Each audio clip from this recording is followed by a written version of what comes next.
14절까지예요. 한 장 다입니다.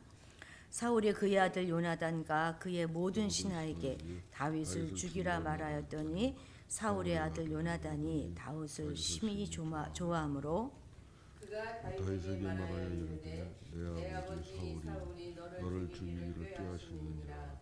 그러므로 이제 청하노니 아침에 조심하여 은밀한 곳에 숨어 있으라. 내가 나가서 내가 있는 들에서 내 아버지 곁에 서서 맞습니다.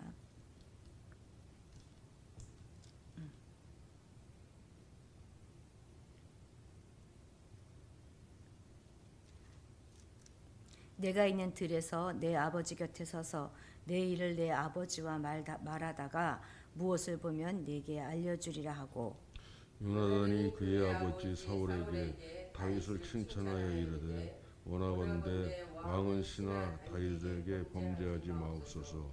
그는 왕께 득죄하지 아니하였고 그가 왕께 행한 일은 심히 선함이니이다. 그가 자기 생명을 아끼지 아니하고 블레셋 사람들을 죽였고 여호와께서는 온 이스라엘을 위하여 큰 구원을 이루셨으므로 왕이 이를 보고 기뻐하셨거늘 어찌 까닭없이 다윗을 죽여 무죄한 피를 흘려 범죄하려 하시나이까. 사울이 요나단의 말을 듣고 맹세하되 여호와께서 살아계심을 두고 맹세하거니와 그가 죽임을 당하지 아니하리라. 요나단이 다윗을 불러 그 모든 일을 그에게 알리고 요나단이 그를 사울에게로 인도하니 그가 사울 앞에 전과 같이 있었더라. 전쟁이 다시 있으므로 다윗이 나가서 블레셋 사람들과 싸워 그들을 크게 쳐 죽이매 그들이 그 앞에서 도망하니라. 사울이 손에 단창을 가지고 그의 집에 앉았을 때에 여호와께서 부리시는 악령이 사울에게 접하였으므로 다윗이 손으로 수금을 탈 때에 사울이 단창으로 다윗을 벽에 박으려 하였으나 그는 사울의 앞을 피하고 사울의 창은 벽에 박힌지라. 다윗이 그 밤에 도피하며 사울이 전령들을 다윗의 집에 보내어 그를 지키다가 아침에 그를 죽이게 하려 한지라. 다윗의 아내 미갈이 다윗에게 말하여 이르되 당신이 이 밤에 당신의 생명을 구하지 아니하면 내일에는 죽임을 당하리라 하고 미갈이 다윗을 창에서 달아내림에 그가 피하여 도망하니라. 미갈이 우상을 가져다가 침상에 누이고 염소 홀로 엮은 것을 그 머리에 씌우고 의복으로 그것을 덮었더니 사울이 전령들을 보내어 다윗을 잡으려 하며 미갈이 이르되 그가 병들었느니라. 사울이 또 전령들을 보내어 다윗을 보라 하며 이르되 그를 침상째 내게로 들고 오라. 내가 그를 죽이리라. 전령들이 들어가 본즉 침상에는 우상이 있고 염소털로 엮은 것이 그 머리에 있었더라. 사울이 미갈에게 이르되 너는 어찌하여 이처럼 나를 속여 내 대적을 놓아 피하게 하였느냐. 미갈이 사울에게 대답하되 그가 내게 이르기를 나를 놓아 가게 하라. 어찌하여 나로 너를 죽이게 하겠느냐 하더이다 하니라. 다윗이 도피하여 라마로 가서 사무엘에게로 나가서 사울이 자기에게 행한 일을 다 전하였고 다윗과 사무엘이 나요스로 가서 살았더라. 어떤 사람이 사울에게 전하여 이르되 다윗이 라마 나요스에 있더이다 하며 사울이 다윗을 잡으러 전령들을 보냈더니 그들이 선지자 무리가 예언하는 것과 사무엘이 그들의 수령으로 선 것을 볼 때에 하나님의 영이 사울의 전령들에게 임하매 그들도 예언을 한지라. 어떤 사람이 그것을 사울에게 알림해 사울이 다른 전령들을 보냈더니 그들도 예언을 했으므로 사울이 세 번째 다시 전령들을 보냈더니 그들도 예언을 한지라. 이에 사울도 라마로 가서 세구에 있는 큰 우물에 도착하여 물어 이르되 사무엘과 다윗이 어디 있느냐. 어떤 사람이 이르되 라마 나요스에 있나이다. 사울이 라마 나요스로 가니라. 하나님의 영이 그에게도 임하시니 그가 라마 나요스에 이르기까지 걸어가며 예언을 하였으며 그가 또 그의 옷을 벗고 사무엘 앞에서 예언을 하며 하루 밤낮을 벗은 몸으로 누웠도다. 그러므로 속담에 이르기를 사울도 선지자 중에 있느냐 하니라. 아멘. 이제 은밀하게 다윗을 죽이는 것이 어렵다고 판단한 사울은 아주 공개적으로 다윗을 죽이라고 요나단과 그의 신하들에게 말합니다. 사울의 내면에 심긴 그 열등감이 이제는 질투와 시기로 그리고 증오심으로 그리고 또 아주 극한의 광기로 걷잡을 수 없이 지금 번져나가고 있습니다. 하나님을 거절하고 스스로 신이 되기로 작정한 인간의 실체는 그냥 내버려 두면 이 모양 이 꼴이 된다는 것을 우리는 기억해야 할 것입니다. 사울은 다윗을 죽였을 때 자기 딸 미갈이 받을 수도 있는 그 상처와 아픔 그리고 백성들로부터 받을 비난은 물론이고 하나님께로부터 받을 그 벌에 대해서도 전혀 생각하지 않습니다. 오직 다윗을 제거하고 왕권을 지켜야 한다 하는 생각뿐인 것입니다. 요나단이 사울에게 다윗을 변호하여서 죽이려고 하는 그 명령을 취소하게 되지요. 그리고 다시 사울은 악한 영으로 괴로움을 겪게 되고요. 다윗이 수금을 타 주었는데도 불구하고 사울이 이 상황 속에서 창을 다윗에게 던집니다. 놀란 다윗은 집으로 도망갔지만 집으로까지 사울은 전령을 보내어서 다윗을 잡아오게 하지요. 미갈의 도움으로 간신히 탈출한 다윗이 선지자 사무엘의 보호를 받으면서 라마 라이엇으로 가는 그 내용이 오늘의 본문입니다. 4절 우리 같이 함께 읽겠습니다. 요나단이 그의 아버지 사울에게 다윗을 칭찬하여 이르되 원하건대 왕은 신하 다윗에게 범죄하지 마옵소서. 그는 왕께 득죄하지 아니하였고 그가 왕께 행한 일은 심히 선함이니이다. 아멘. 그리스도께 우리는 요나단이 그 사울 앞에서 다윗을 막 변호해 주면서 사울의 마음을 움직였을 뿐만 아니라 다시 다윗을 사울에게로 인도합니다. 요나단의 이러한 노력의 결과로 다윗은 사울 앞에 나가서 다시 자신의 직분을 충실히 감당할 수 있었습니다. 또 이 나라를 위협하는 이 블레셋도 계속 무찌를 수가 있었을 것입니다. 우리는 이렇게 다윗과 사울 사이에서 중재하는 요나단의 모습을 통해서 우리를 위해 중재하시는 우리의 중보자 되시는 예수 그리스도의 예표의 모습을 보게 됩니다. 그리스도께서는 하나님과 죄인 사이에서 유일한 중보자로 우리 죄인들을 하나님 앞으로 인도하는 중보자이십니다.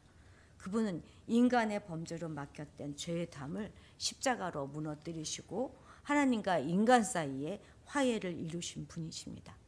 뿐만 아니라 지금도 그리스도께서는 하나님 보좌 우편에 앉아 계셔서 우리를 위해 간구해 주십니다. 그래서 아무도 우리를 정죄할 수 없는 거예요. 비록 요나단의 중재는 수포로 돌아갔지만 우리의 중보자 되시는 예수님의 노력은 우리의 구원과 신앙 성장에 있어서 큰 결과를 이룰 뿐만 아니라 그 효력은 영원할 것입니다. 우리는 우리의 자신의 힘으로 우리 믿음을 지켜나가는 것이 아니에요. 우리의 믿음은 늘 연약하여서 사단이 밀가부르듯이 할 수 있지만 주님께서 우리의 믿음이 떨어지지 않도록 우리를 위해 기도하고 계시기 때문에 우리가 오늘 이렇게 믿음을 지켜갈 수 있는 것입니다. 더러 우리는 너무 힘들어서 기도조차 나오지 않는 만큼 연약해질 때가 있습니다. 그러나 그럴 때조차도 우리를 위해서 우리 하나님께 우리를 막 칭찬해 주시면서 적극적으로 변호해 주시는 예수님이 계시다 하는 것을 기억하시고 힘내시기 바랍니다. 한 가지 더 우리가 생각해 볼 것은 우리는 이렇게 요나단처럼 우리의 누군가를 위해서 우리 주변에는 어떤 사람을 위해서 칭찬해 주고 중재하는 사람인가 하는 것을 이 아침에 돌아보기 원합니다. 때로 어떤 사람들은 탁 이렇게 누군가를 보게 되면 그 사람의 단점이 또 고쳐야 될 점이 먼저 눈에 보이는 그런 사람들도 있지요. 그렇지만 우리는 하나님 앞에 우리 눈을 좀 바꿔주십시오 이렇게 기도해야 할 것입니다. 언제나 우리는 다른 사람들의 장점을 단점보다는 장점을 먼저 보고 칭찬해주는 그런 사람이 됩시다. 장점이 없는 사람이 어디 있겠습니까? 오늘도 우리가 만나는 사람들마다 그 장점을 잘 찾아서 칭찬해주고 위로하는 하루를 사시게 되시기를 바랍니다. 그럴 때 우리 공동체는 더욱더 활기가 돋고 충만한 공동체가 될 것입니다. 5절도 같이 한번 읽어봅시다. 그가 자기 생명을 아끼지 아니하고 블레셋 사람을 죽였고 여호와께서는 온 이스라엘을 위하여 큰 구원을 이루셨으므로 왕이 이를 보고 기뻐하셨거늘 어찌 까닭 없이 다윗을 죽여 무죄한 피를 흘려 범죄하려 하시나이까. 아멘. 지금 4절부터 시작해서 쭉 5절까지 지금 요나단은 사울 왕에게 다윗을 변호할 뿐만 아니라 사울 왕의 잘못을 지적하고 있습니다. 사울은 요나단의 아버지이기도 하지만 또 이스라엘의 왕이잖아요. 이렇게 왕 같은 높은 지위에 있는 사람의 잘못을 지적하는 것은 상당한 용기가 필요합니다. 꼭 높은 사람뿐만 아니라 우리 주변에 어떤 사람을 이렇게 딱 잘못한 것을 지적해서 그걸 얘기해 주는 건 정말 쉬운 일이 아니에요. 용기가 필요하죠. 그런데 또한 이 아버지의 잘못을 지적하는 거, 그거 정말 쉬운 일이 아닙니다. 아무리 상관의 잘못이나 주변에 있는 사람들의 잘못을 용기 있게 지적하는 사람이라 할지라도 자기 부모의 잘못을 지적하는 것은 아주 어려울 것입니다. 특히 동양적인 사고에서는 정말 더욱더 그렇습니다. 우리 사회에 가족 간의 비리가 이렇게 많은 것도 혈육의 잘못에 대해 그만큼 단호하지 못하기 때문일 것입니다.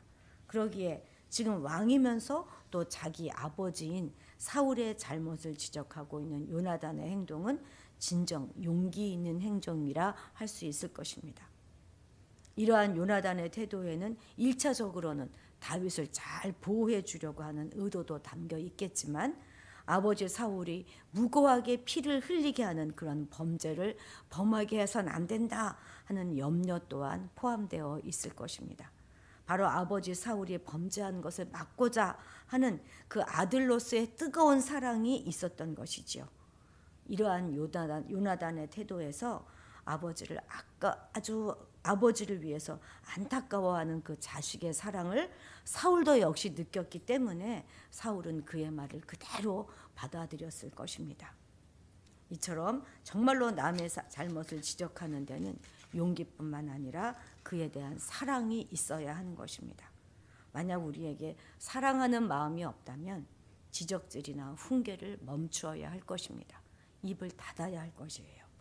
누군가의 잘못을 정확하게 지적한다고 해서 모든 사람이 자신의 잘못을 인정하지 않습니다.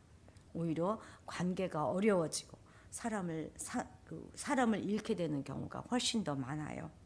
자기 잘못을 지적하는 것을 듣기 좋아하는 사람이 어디 있겠습니까?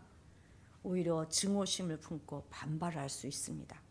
남이 나의 잘못을 지적할 때 머리로 수긍하는 것과 마음으로 공감하는 것은 정말 별개의 일입니다. 잘못을 지적하는 상대의 태도가 무례하다면 머리로는 그것을 이해하게 되지만 행동으로 고쳐지기는 어려울 것입니다. 물론 서로 잘못을 이야기해주고 고쳐가면서 주 안에서 함께 성장하는 공동체가 건강한 공동체입니다. 그러나 다른 사람의 잘못을 지적할 때 용기와 함께 상대를 배려하고 친정으로 아끼는 애정이 먼저 있어야 할 것입니다. 먼저는 4절에서 보았던 것 같이 서로 칭찬해주고 세워주고 그의 입장에 서서 이해해주고 품어주는 것이 먼저입니다. 애정 없이 잘못을 지적하는 것, 그것은 정죄입니다. 우리 모두 요나단의 용기와 사랑을 본받아서 우리의 이웃이 잘못된 길로 가는 것 바로잡기 위해서 사랑으로 잘 경책할 수 있는 그런 지혜로운 자들이 되시기를 바랍니다. 24절 같이 함께 읽겠습니다.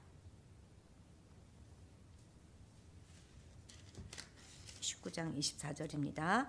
그가 또 그의 옷을 벗고 사무엘 앞에서 예언을 하며 하루 밤낮을 벗은 몸으로 누웠더라. 그러므로 속담에 이르기를 사울도 선지자 중에 있느냐 하니라. 아멘. 지금 사울이 사무엘 앞에서 하루 종일 벌거벗은 몸으로 누워 있었다 하는 것은 왕권을 상징하는 겉옷을 스스로 벗었다 하는 말로 이것은 곧 왕직의 폐위를 지금 상징하고 있는 것입니다. 키 크고 준수하고 겸손하고 용맹했던 사울이 이젠 자기 자신도 가누지 못한 채 부끄러운 모습으로 누워 있는 것입니다. 완전히 왕으로서의 채통을 다 잃어버리고 조롱거리가 된 것이지요. 그런데 사울도 선지자 중에 있느냐? 이 말 우리 한 번 더 들은 적 있지요. 10장 12절 한번 가볼까요? 거기도 12절 후반절에 가면 그러므로 속담이 되어 이르되 사울도 선지자들 중에 있느냐 하더라.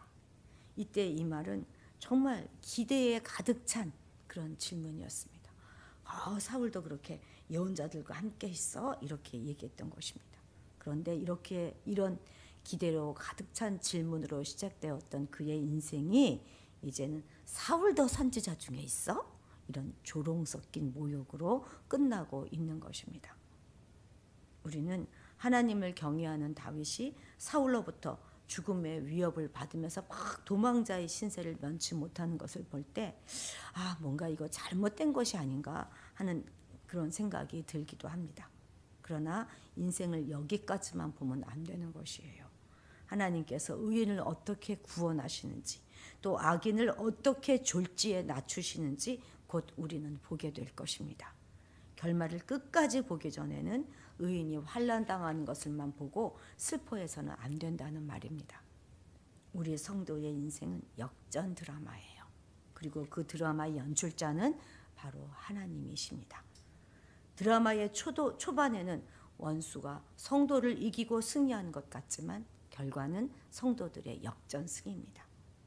기다리지 못하고 화가 나서 확 TV를 꺼버린 사람은 짜릿한 그 역전의 순간을 누릴 수 없듯이 고난을 견디지 못하고 포기하는 자도 감격적인 역전의 순간을 누릴 수 없게 될 것입니다. 그러기에 우리는 나타난 현상만 보고 불평할 것이 아니라 역전승을 주시는 하나님을 끝까지 신뢰하면서 소망 가운데 살아가야 할 것입니다. 최후 승리는 이미 성도의 것으로 확정되었다는 것, 그것 우리 믿고 살아가시는 오늘 하루 되시기를 바랍니다. 기도하시겠습니다. 우리 성도들의 삶은 하나님께서 연출하시는 역전 드라마의 주인공의 삶임을 감사드립니다. 마침내 잘 이기는 자에게 상 주실 하나님을 바라보며 끝까지 승리하는 인생이 되게 하옵소서. 우리의 시선이 정죄하는 시선이 아니라 끝까지 품어주고 사랑으로 용납하는 아름다운 시선이 되게 하옵소서. 우리 교회 공동체가 서로의 잘못을 진정한 사랑과 용기로 지적해주고 또 그것을 잘 받아들여 고쳐나가 함께 성장하는 그런 공동체가 되게 하옵소서. 우리를 위해서 오늘도 중보해 주시는 예수 그리스도가 계심을 감사드립니다. 그 주님을 본받아 늘 서로를 중보하며 칭찬해주고 높여주는 우리가 되게 하옵소서. 오늘 하루도 누군가는 우리의 칭찬과 격려로 큰 위로를 받는 그런 날이 되게 하옵소서. 감사드리며 예수님의 이름으로 기도드렸습니다. 아멘.